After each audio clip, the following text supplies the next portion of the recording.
Hi everyone and welcome back to my channel. So after a long time, hope so you people are doing well and so I am.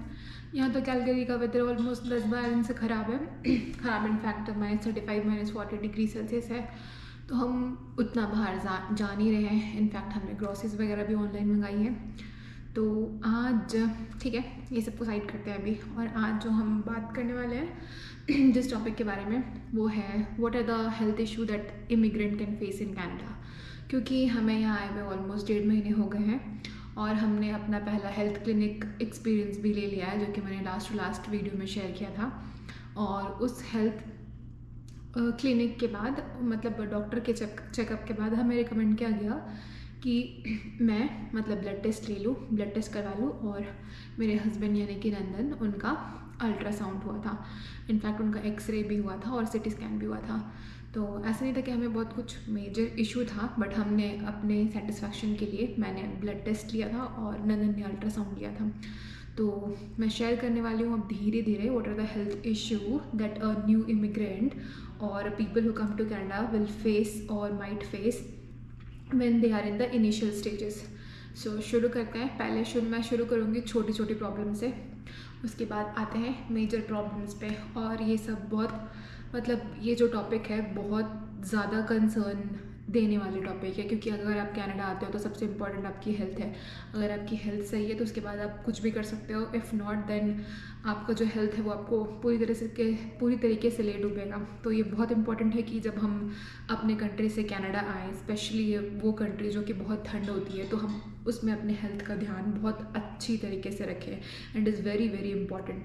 तो in fact हमने बहुत अपने health पे ध्यान दिया। हमें भी पता था कि कुछ कुछ इश्यू हो सकता है, जैसे लोगों ने बताया था।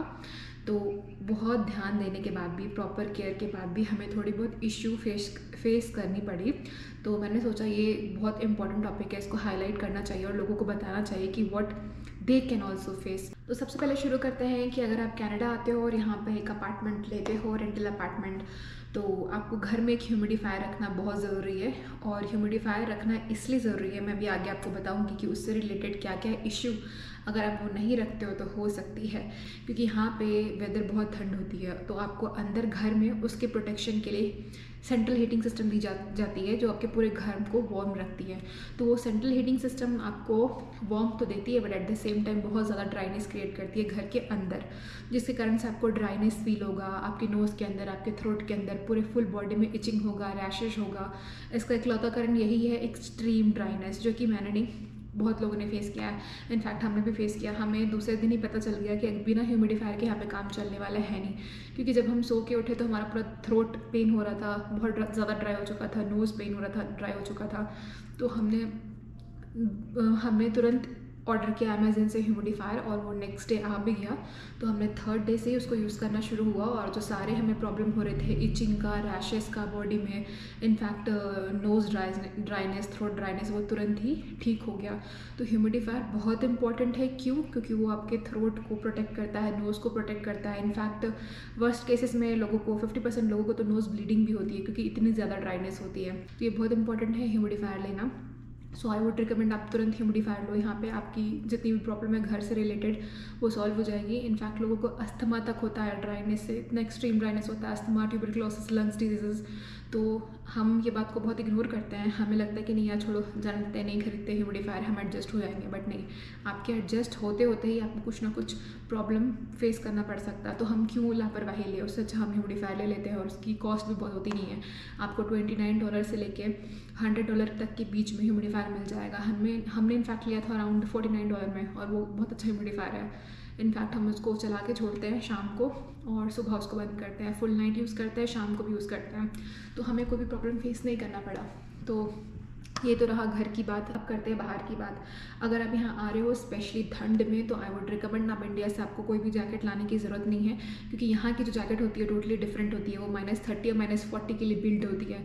तो आई वुड रिकमेंड, अगर आप बाहर से आ रहे हो कनाडा में या कोई भी ठंडी कंट्री में, तो आपको आप यहीं पे जैकेट परचेज़ करो, जो कि हमने भी किया। उसके लिए आपको थोड़ा बहुत इन्वेस्ट करना पड़ेगा, जैसे कि $150 to $200, बट वो वर्थ रहता है। वो आपको पूरी ठंडी प्रोटेक्ट करके रखेगा बाहर। और आप जब भी बाहर जा रहे हो वो जैकेट डालो। आपको कोई भी कुछ भी ऐसी प्रॉब्लम फेस करनी नहीं पड़ेगी, जो कि हमें भी नहीं करनी पड़ी थैंकफुली। तो हमने सेकेंड डे ही विंटर जैकेट ले लिया था जो -30 to -40 वाला था। विंड प्रोटेक्ट भी था, कोल्ड प्रोटेक्ट भी था, और हाँ, और वाटर प्रूफ भी था। तो वो जो जैकेट था हमारा ब्रांड का था कैनेडा वेदर केयर, जो कि हमने मालबर्ग मॉल से लिया था कैलगरी में। तो जैकेट में इन्वेस्ट करना बहुत ज़रूरी है। अच्छी स्कार्फ पे, अच्छी मफलर, अच्छी बूट्स पे इन्वेस्ट करना यहाँ ज़रूरी है अगर आप ठंड में आते हो तो। बट हाँ, आपको एक बहुत बड़ा इम्पॉर्टेंट फैक्टर है ये सब के अलावा, ह्यूमिडिफायर और जैकेट के अलावा जो थर्ड मेजर थिंग है जहाँ हम लैग कर गए, वो मैं हाईलाइट करना चाहूँगी। अगर आप अपने कंट्री से यहाँ आ रहे हो तो all of sudden food change होता है, all of sudden weather change होता है, एनवायरनमेंट चेंज होता है, तो डेफिनेटली थोड़ी बहुत प्रॉब्लम होती है, इश्यू होती है। तो ये थोड़ी बहुत ही रहे तो अच्छी बात है, वरना अगर वर्स्ट केस में चली जाती है तो you will face lots of difficulty regarding your health. तो हमें जो थोड़ी बहुत इश्यू हुई, though we were taking proper care of our self, हम सब कुछ प्रॉपरली अरेंज करके बैठे थे। हमने इनफैक्ट, अगर आप शुरू यहाँ आते हो तो आपको इमीडिएटली तो इंडियन फूड मिलेगी नहीं, 7-8 दिन आपको एडजस्ट करना पड़ेगा। तो वो 7-8 दिन बहुत इंपॉर्टेंट फैक्टर है आपके लिए। उसमें आपको अपने हेल्थ का प्रॉपर ध्यान रखना है, अपने आप को ठंड से बचाना है, अपने आप को प्रॉपर डाइट देना है, क्योंकि आप इंडियन फूड तो खा नहीं रहे हो, तो अपने आप को वो विटामिन आपको देना है, वरना यू लैग समवेयर। तो हमने प्रॉपर फ्रूट्स खरीद के रख लिया था, जूस खरीद लिया था, मिल्क खरीद लिया था, ताकि हम अपने आप को प्रॉपर विटामिन दे पाएँ। क्योंकि ज़्यादा खाना में तो हमारा ध्यान जा नहीं रहा था, क्योंकि हम बिज़ी थे सिम कार्ड में, बैंक अकाउंट खुलवाने में, वो सब काम में बिज़ी थे। और ऑल ऑफ सडन हम कंट्री भी चेंज करते हैं तो हमारा डाइट तो सिमिलर रहेगा नहीं। तो ये बहुत इंपॉर्टेंट है कि आप ढेर सारा फ्रूट्स अपने लिए ख़रीद के रखो और उसको टाइम टाइम पे लेते रहो, जूस लेते रहो, मिल्क लेते रहो। तो ये सब तो हमने किया। हम लैग कहाँ किए, वो अब उस पर आता है। हम लैग कर गए अपने आप को हाइड्रेट करने में, यानी कि पानी पीने में। तो हमारा तो ध्यान ही नहीं गया पानी पीने में। हम थे कि हाँ, हमने जैकेट ले लिया, हमने बूट्स ले लिया, हमने प्रॉपर हम फ्रूट्स खा रहे हैं, so we are not weak, but हम भूल गए अपने आप को हाइड्रेट करना। सो यहाँ पे पानी पीना इतना बड़ा पॉइंट है और इतना बड़ा फैक्टर होगा हेल्थ के लिए, हमने सोचा भी नहीं था। तो इसके कारण क्या हुआ, मेरे को मतलब क्रैम्प्स आने लगे बॉडी में, हाथ में क्रैम्प्स आने लगे, यहाँ वेन्स वगैरह में क्रैम्प आने लगे। और वो क्रैम्प थोड़ा अनयूजुअल टाइप का था, नॉर्मल था नहीं। तो मेरे को लगा कि नहीं, एक बार दिखाना चाहिए, क्योंकि ये अनयूजुअल टाइप का क्रैम्प है। और नंदन को भी पेट वगैरह में दर्द होना शुरू हो गया, एब्डोमेन पेन होने लगा। तो हमने इमीडिएटली अपना हेल्थ क्लिनिक एक्सपीरियंस लिया और वहाँ पे जाके चेकअप कराया। तो उसके बाद हमें पता चला, टेस्ट के बाद, when I got my blood test done and Nandan got his CT scan and ultrasound done, तो मेरे को पता चला कि मेरे को B112 डेफिशिएंसी है, हो गई है, थी नहीं, हो गई। Iron deficiency and B12 deficiency मेरे को हो गई हाइड्रेशन के कारण, और प्रॉपर मतलब मीट प्रोडक्ट, डेयरी प्रोडक्ट नहीं लेने के कारण मेरे को B12 डेफिशिएंसी हो गई। और उसी कारण मेरे को क्रैम्प्स वगैरह आ रहे थे, बॉडी पेन हो रहे थे। और नंदन को भी हाइड्रेशन की प्रॉब्लम हो गई, मतलब प्रॉपर हाइड्रेट नहीं करने की वजह से स्टमक वगैरह में एक्सट्रीम पेन होने लगा। तो हमने इमीडिएटली अपने आप को प्रॉपर हाइड्रेट करना शुरू किया, फ्लूइड लेना शुरू किया। सबसे इम्पोर्टेंट पानी। अगर हम किसी ठंडे कंट्री में आते हैं तो हमारा ध्यान तो पानी पे जाता ही नहीं है, इतनी ठंड होती है कि मतलब पानी पीने का मन नहीं करता है, तो वहीं पर हम सबसे बड़ा मिस्टेक करते हैं। सो ये बहुत इंपॉर्टेंट पॉइंट है, वरना बहुत इंपॉर्टेंट चीज़ है, वरना you will face lots of difficulty related to health. आपका सिर्फ पानी पीना, दिन भर में अपने आप को अच्छे से हाइड्रेट करना आपको 90% बीमारी से दूर रख सकता है कनाडा में। सो बहुत इंपॉर्टेंट है अपने आप को हाइड्रेट करना, और डेली कम से कम 10 से 12 ग्लास पानी पीना, या आप जितना पी सकते हो उतना आपको पानी पीना चाहिए। तो हम पानी पीना भूल गए, फ्रूट्स खा रहे थे, दूध पी रहे थे, बट हाँ, हम अपने आप को हाइड्रेट करना भूल गए।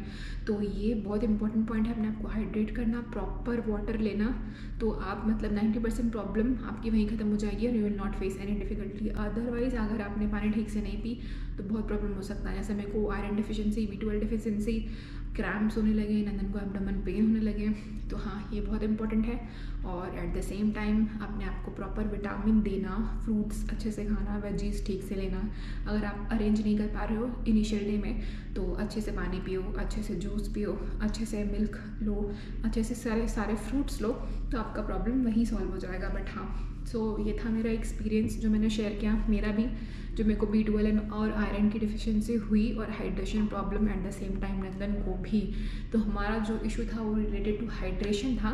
और मेरा ये भी था कि मैं डेयरी प्रोडक्ट्स नहीं ले रही थी, मतलब मिल्क सही से नहीं, एग सही से नहीं, मीट सही से नहीं, जो कि हुआ था मेरे साथ। क्योंकि मैं ऑल ऑफ सडन इंडिया से यहाँ आई, तो मेरे को यहाँ के चिकन्स वगैरह और नॉनवेज पसंद नहीं आ रहे थे।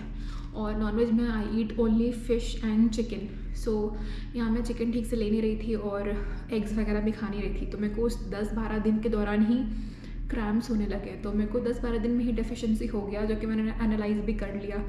तो ये भी बहुत इम्पॉर्टेंट है कि अगर आपको कोई प्रॉब्लम हो रहा है और आप दूसरे कंट्री में हो और आपको थोड़ी बहुत भी इश्यू हो रही है, तो आप उसको बिल्कुल भी नेग्लेक्ट मत करो और इमीडिएटली डॉक्टर के पास जाओ। क्योंकि मेरे को भी जब थोड़ा बहुत क्रैम्प्स आना शुरू हुआ तो हो सकता था कि मैं इसको अवॉइड भी कर सकती कि नहीं यार नॉर्मल क्रैम्प्स है, ये ठीक हो जाएंगे, बट नहीं, मेरे को लगा कि एक बार चेक ज़रूर कराना चाहिए। और चेक करने से ही पता चल गया कि मेरे को डेफिशिएंसी हो चुकी है ऑलरेडी आयरन की। तो उस हिसाब से मैंने अपना डाइट चेंज किया। अब मैं प्रॉपर मिल्क वगैरह ले रही हूँ, dairy products I am eating, chicken I am eating, eggs I am taking, banana. So proper मैं अपने आप को वो डाइट दे रही हूँ। तो मेरे को रिकमेंड किया गया कि मैं 3 महीने के बाद वापस अपना चेकअप कराऊँ, ताकि मेरा ब्लड टेस्ट वापस से हो और पता चल जाए कि हाँ ये डेफिशिएंसी ओवरकम हो चुकी है। और नंदन का भी मेडिकेशन चला 2-3 दिन का, उनका हाइड्रेशन का और जो भी उनको स्टोमक इन्फेक्शन हुआ एब्डोमेन का, तो उनका भी मेडिकेशन चला 3 दिन में और वो 3 दिन में ही रिकवर हो गए। तो ये था, बहुत अपने हेल्थ को लेके बहुत विजिलेंट रहना भी आपको मतलब बहुत सारे डिजीज़ से दूर रख सकती है। इनिशियल स्टेज में ही कुछ चीज़ डायग्नाइज हो जाए तो वो आसानी से रिकवर हो जाती है, instead of taking a long procedure. तो आई वुड रिकमेंड अपने हेल्थ को लेके काफ़ी विजिलेंट रहो, अपनी डाइट अच्छे से फॉलो करो, अपने आप को अच्छे से हाइड्रेट करो। एट द सेम टाइम थोड़ी बहुत भी प्रॉब्लम हो रही है तो डॉक्टर से चेकअप करा लो। सो ये था आज का वीडियो। मेरे को ये वीडियो मतलब ये पॉइंट शेयर करना और अपना एक्सपीरियंस शेयर करना बहुत इंपॉर्टेंट लगा, क्योंकि हो सकता है हमने जो फेस किया वो बहुत सारे लोग फेस करें।